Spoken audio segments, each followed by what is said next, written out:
This week's AEW Collision started off with a video package hyping up two of the main matches for the night, the two Owen Hart semi-final cup matches. So we had a quick promo about Powerhouse Hobbs, Ricky Starks, Samoa Joe, and CM Punk. Then the show opened with CM Punk coming out to ringside. He didn't even get into the ring. He was just hanging out at ringside next to the crowd. And he cut a promo, hyping up his match with Samoa Joe from later in the night. And also talking about how there's only one person really that matters here, and that's Owen Hart.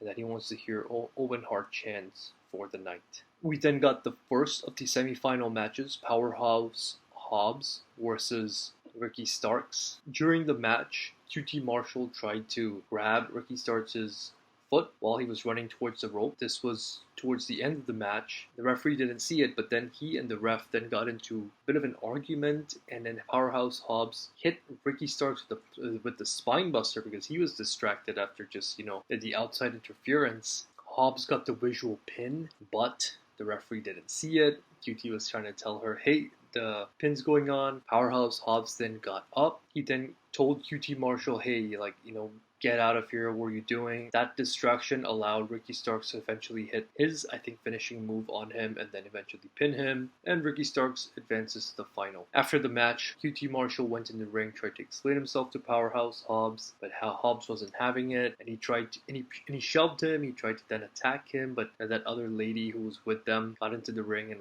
got in the way in between them and was like, hey, what are you doing? We then got a badass video package promo about Miro. He was cutting a promo, and he just really looks like a really badass, like some kind of demigod, Eastern European Orthodox Christian badass. After that, we get a backstage interview with Willow Nightingale talking about how because of her injury, she can't have that Owen Hart semi-final match with Athena tonight. Athena, of course, is the Ring of Honor Women's Champion. Athena then shows up and says Willow Nightingale's making an excuse, and that she just doesn't want to take another L. Nightingale says that, hey, in our postponed match, I will beat you, and then I'll even come out after your ROH Women's title. So it looks like that's a match that's going to be happening at some point. Julia Hart from the House of Black then had a singles match with a local competitor, and what was really interesting here was the local competitor wasn't made to look like crap. The match actually felt competitive. It wasn't a squash match where the main roster star just gets to, put on a show of all their moves. Of course,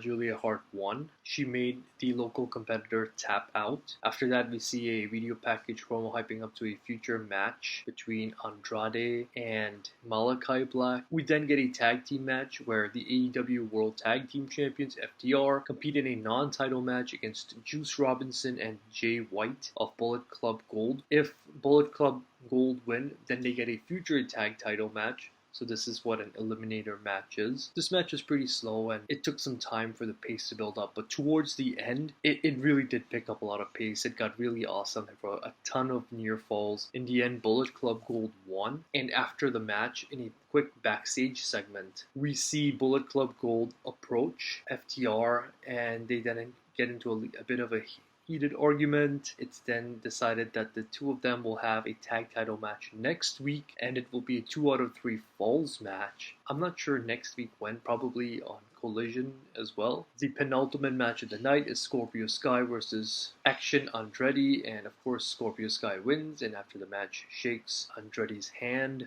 Finally, the main event, Samoa Joe versus CM Punk. This is hyped like some big pay-per-view quality match. So this match, really interestingly, actually ended with CM Punk rolling up Samoa Joe for the 3 count. I think this is not how most of us imagined that this match would end. It just doesn't feel like a satisfactory ending. But I think that's what adds to the shock value, because after the match, we saw Samoa Joe, he just looked so shocked. And you know what? If wrestling is to be convincing, you know what? Every match can't end with a finishing move, even though it's not satisfactory. Like sometimes a match can just end with a roll-up, but it's best if those are kept to a minimum. Anyways, Joe looked so shocked after the match. He finally then offered his hand to CM Punk to shake. Punk did, but then Joe locked him up in a chokehold, and he went out to the ring to get a steel chair, and as he was about to bring it in, in. FTR came out to make the save, so Joe didn't get into the ring. Then Ricky Starks came out, standing on top of the stage, just having a stare down at CM Punk, who was laying in the ring, being checked on by FTR.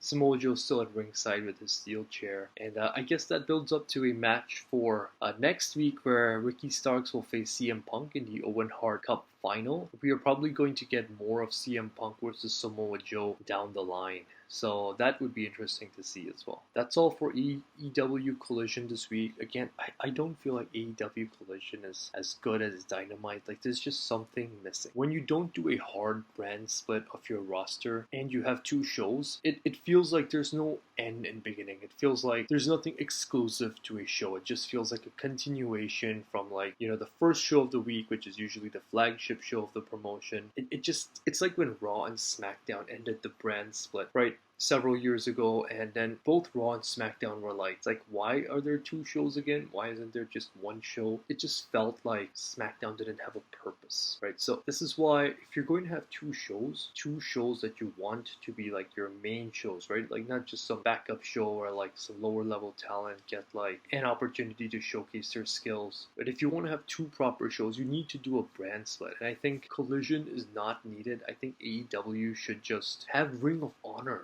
be its own thing, be its own brand, and just divide the roster based on that. Do a hard split. You could have the AEW World Title on one brand, the Ring of Honor World Title on the other. Both promotions will have their own mid-card titles. Both promotions have their own tag titles, their own women's titles. You don't need to have like another show Collision on Saturday. And just keep Dynamite on Wednesdays, and then Ring of Honor as it is on Thursdays. That's it. Just keep it simple. So that's all for today. And looking forward to more wrestling this week.